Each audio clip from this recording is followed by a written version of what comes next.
13 तारखेच्या आधी आपल्या मतदानाच्या आधी 8 लोकसभा मतदारसंघामध्ये प्रचार करू शकलो।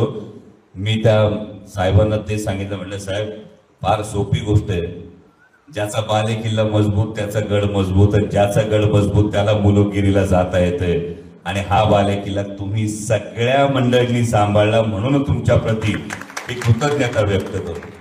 कारण एक फार महत्वाची गोष्ट असते, तुम्ही सगळे म्हणालात विजयाचा आपल्याला सगळ्यांना कॉन्फिडन्स आहे, पण त्याच्या आधी एक फार महत्वाची बाब होती। मला अनेकांनी विचारलं तुम्ही लढत्या मनात भीती वाटत नाही का?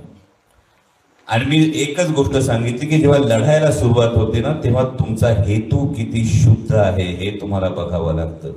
आणि जर तुमचा हेतू शुद्ध असेल ना, तर संपूर्ण विश्व हे तुम्हाला मदतीसाठी आपोआप उभं राहत जातं। तुम्ही बघत असाल नारायणगावच्या सभेला पाऊस झाला नाही, चाकणची सभा धुतली गेली, ज्या काही गोष्टी घडत गेल्या या जर तुम्ही बघितल्या तर यामध्ये हेतू शुद्धता आहे। आणि या पलीकडे जाऊन सगळ्यात महत्वाची गोष्ट आहे की समाधान आहे।